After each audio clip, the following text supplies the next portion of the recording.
वेंटिलाइजर्स अपना सैनिटाइजर्स की कोई कमी नहीं है, पीपीटी किट्स की कोई कमी नहीं है।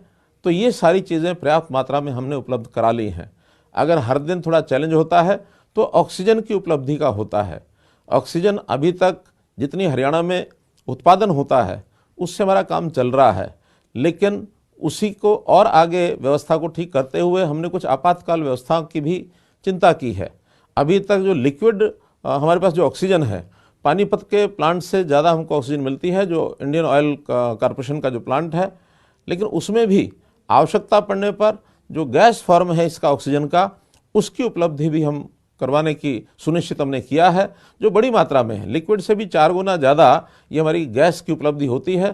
चूँकि गैस ऑक्सीजन की ट्रांसपोर्टेशन कई बार संभव नहीं होती है, तो आपातकालीन स्थिति में हमने DRDO को भी निवेदन किया है कि कोई एक टेम्परेरी हॉस्पिटल 500 बेड से लेकर 1000 बेड के हॉस्पिटल की व्यवस्था हम पानीपत में करने जा रहे हैं। यदि आपात स्थिति में आवश्यकता पड़ी तो हम उस अस्पताल का भी उपयोग हम करेंगे। तो उसी में दूसरा जो निर्णय हमने किया है कि माइल्ड से मॉडरेट जो भी मरीज़ हैं, जो प्रभावित कोविड के ऐसे पेशेंट्स हैं, उनसे निवेदन किया कि होम आइसोलेशन, इसी में एक प्रकार से उनकी व्यवस्था अगर रहेगी तो अन्य नेसेसरी जो बर्डन है अस्पतालों के ऊपर वो नहीं बढ़ेगा। घरों में भी वो ठीक हो सकते हैं। जो माइल्ड टू मॉडरेट, जो सामान्य यानी स्तर की जो कोविड है जिनको, उनको घरों के अंदर रखेंगे। उसके लिए हमने डिस्ट्रिक्ट कोविड सेंटर्स बनाए हैं। 526 कोविड सेंटर्स हमारे डिस्ट्रिक्ट्स में बने हैं, जहां 45,000 बेड्स की व्यवस्था है। और जो कोविड हॉस्पिटल्स हैं, केवल कोविड का ही इलाज करेंगे, तो ऐसे भी 281 अस्पतालों को हमने डेडिकेट किया है, जहां 21,000 ये बेड्स हैं। तो ऐसे निजी अस्पतालों से भी हमने निवेदन किया है कि पहला काम वो हमारा कोविड पेशेंट्स है उनको ट्रीटमेंट का है। बहुत से अस्पतालों ने अपने ओपीडी को भी बंद कर दिया है, ताकि ओपीडी का पेशेंट फिर भी कुछ दिन उसको देरी करने से कोई बहुत कठिनाई नहीं आएगी, लेकिन कोविड का जो पेशेंट है उसको प्राथमिकता से उसका उपचार करना ये बहुत ज़रूरी है। निजी अस्पतालों में कमरों की जो किराया है उसका दुरुपयोग वो ना करें। तो अलग अलग स्तर के जो निजी अस्पताल हैं उनमें 8,000 रुपये से लेकर 18,000 रुपये प्रतिदिन ये राशि भी उनकी तय की है, ताकि इससे ज़्यादा राशि वो न ले सकें। जहाँ तक टेस्टिंग की बात है, टेस्टिंग भी हमारे यहाँ लगभग 40,000 टेस्ट ये प्रतिदिन हों, ऐसी हमने व्यवस्था की है।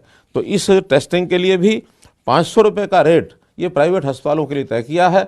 अगर घर से सैंपल लेकर के आते हैं तो 600 रुपया वो चार्ज कर सकते हैं, इससे ज़्यादा वो चार्ज नहीं करेंगे प्रतिदिन। ये हमारी टेस्टिंग की व्यवस्था और आगे बढ़े। हम अपने यहाँ प्रयत्न कर रहे हैं कि 40,000 से 70,000 तक हम इसको लेकर के जाएं। अभी तक कुल 33 लाख लोगों को ये मैं वैक्सीनेशन की बात कर रहा हूँ, तो वैक्सीनेशन 70,000 व्यक्तियों का प्रतिदिन वैक्सीनेशन हो, ऐसा हम एक प्रयत्न कर रहे हैं। अभी तक 33 लाख लोगों को वैक्सीनेशन का ये टीका लग चुका है। 1800 केंद्र वैक्सीनेशन के ये हमने स्थापित किए हैं। अभी 20 अप्रैल यानी आज से अगले 4-5 दिन तक एक मेगा जो अभियान है, महाअभियान है, वो इस वैक्सीनेशन के जो टीके हैं उनका लगाया जाएगा।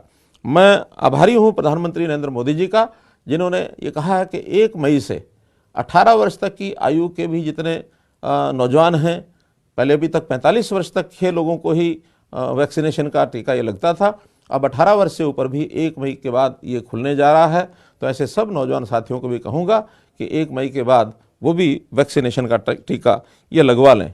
और एक सुविधा ये होने वाली है कि बाज़ार में भी वैक्सीनेशन का टीका ये उपलब्ध हो जाएगा, ताकि बाज़ार में उपलब्ध होने के बाद जो भी कहीं टीका लेकर के कहीं लगवाना चाहता है तो जा कर के लगवा सकते हैं।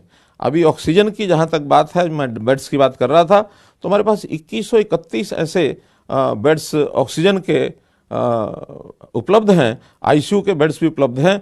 अभी तक 721 कोरोना मरीज ये ऑक्सीजन बेड्स पर हैं, अर्थात अभी 1/3 अभी ऑक्सीजन के जो बेड्स हैं उनका उपयोग हो रहा, बाकी अभी 1400 हमारे पास अस्पतालों में उपलब्ध हैं। जहाँ तक वेंटिलेटर्स की बात है, 1080 वेंटिलेटर्स उपलब्ध हैं। 131 मरीज इस समय वेंटिलेटर्स पर हैं। इसलिए इन किसी भी बात से कोई चिंता करने की आवश्यकता नहीं है। कई बार पैनिक की स्थिति बनती है कि एक चीज़ की कमी आती है तो फिर लगातार वो कमी का प्रचार होता है। कोई प्रचार न करे, हमें दिन रात लग करके हमारे सभी विभाग लगे हैं कि ऐसी कोई भी चीज़ होगी उसकी व्यवस्था लगातार करेंगे। तो इसलिए जहां हमारे मरीज़ रोज़ाना, जैसा मैंने बताया, 7,000 अगर वो बढ़ रहे हैं तो वहीं पर लगभग 3,000 से ऊपर वो ठीक भी हो रहे हैं। कल का आंकड़ा है 3,663 लोग वो ठीक भी हुए हैं। अर्थात लगातार किसी का 10 दिन बाद, किसी का 12 दिन बाद, किसी का 14 दिन के बाद ठीक होने का क्रम भी ये लगातार जारी है। तो इसलिए मित्रों, इन चीज़ों को हम ध्यान रखेंगे और इलाज तो सरकारी व्यवस्था से होगा, लेकिन उसका जो प्रिकॉशन है, उसका बचाव है, वो हमको खुद करना होगा। अगर आप अपना बचाव करने में सफल होंगे तो सबसे बड़ी उपलब्धि हमारी ये है। हाँ, किसी कारण से कोरोना के हम पीड़ित हो गए तो उसकी इलाज के नाते से उसकी सुरक्षा करने की जिम्मेदारी हमारी सरकार की है। हम कोई भी इसमें कमी नहीं आने देंगे। आपको आपका मनोबल बना रहे, इस नाते से ही ये मैं प्रतिदिन जो आपके सामने आकर के बातचीत करता हूँ, ये उसका जो पहलू है, इस नाते से ही मैं आपके पास आता हूँ। आज दूसरा विषय, जैसे मैंने पिछली बार बताया था, वो जो करंट इशू चल रहा है, किसान की जो फसल है उसकी प्रोक्योरमेंट है। हमने 1 अप्रैल से प्रोक्योरमेंट का काम शुरू किया था। इस बार गेहूं, सरसों, चना, इसकी प्रोक्योरमेंट के साथ साथ जो रबी की फसल है उसमें जौ भी हमने जोड़ा है। यद्यपि चना, सरसों और जौ ये MSP से ऊपर चल रहे हैं, हमारी मंडियां व्यवस्था करने के बाद भी हमको उसमें कुछ खरीदना नहीं पड़ रहा है। जहाँ तक गेहूं का विषय है, गेहूं भी इस समय तक हमारा 60 लाख मीट्रिक टन ये गेहूं की आवक हो चुकी है और जिसमें से 53 लाख मीट्रिक टन की हमने खरीद कर ली है और मैं समझता हूं 25 लाख के लगभग इसका उठान भी हो चुका है। तो इसलिए किसी प्रकार की कोई कठिनाई ये नहीं आ रही है।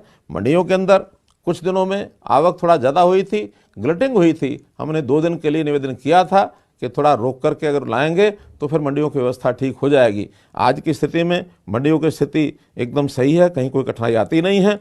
मंडी में जब गेहूं आता है तो गेहूं आने के बाद उसकी जो व्यवस्था है, वहाँ आवक के बाद उसकी सफाई होती है, सफाई में तुलाई के बाद भराई के बाद जे फॉर्म कटता, आई फॉर्म कटता, उसका उठान होता है, गेट पास कटता है।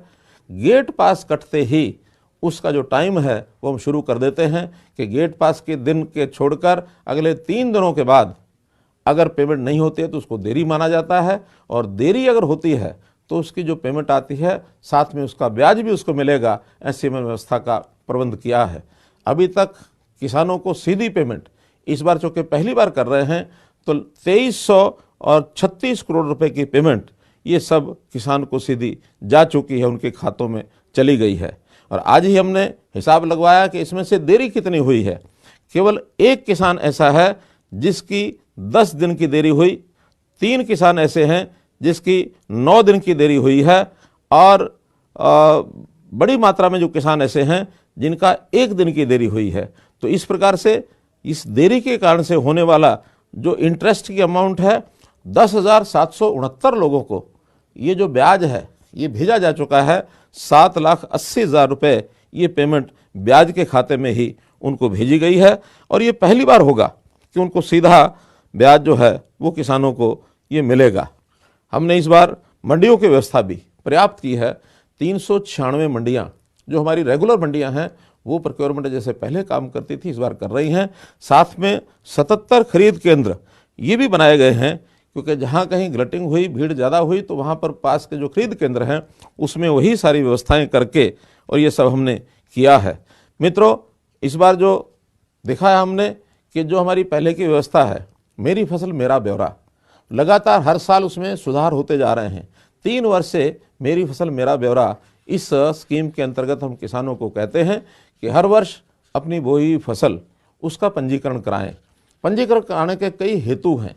कुल मिलाकर हरियाणा की पूरी भूमि उसकी हमें जानकारी मिलती है कि कितनी पर बिजाई हुई है, कितनी खाली रही है, खाली किन कारणों से रही है, और जो बिजाई हुई है, बिजाई के बाद उस फसल का उसकी बिक्री ठीक हो जाए, किसी की बिक्री में कठिनाई ना आए, उसमें हम योजना ठीक से बना सकते हैं, ताकि अगली बार बिजाई में किसी चीज़ को कम कराना है, ज़्यादा कराना है, आखिर तो प्लानिंग के आधार पर बिजाई होगी, किसान का ज़्यादा लाभ होगा। कभी कभी उद्देश्य दूसरे भी रहते हैं, जैसा पानी बचाने का उद्देश्य है, हमने कहा कि अगर धान की बिजाई कम करके विविधीकरण से दूसरी फसलों पर आएंगे तो हम उसमें इंसेंटिव भी देंगे। हमने 7,000 रुपया प्रति एकड़ धान छोड़कर दूसरी फसल बोने वाले को पिछले वर्ष दिया है।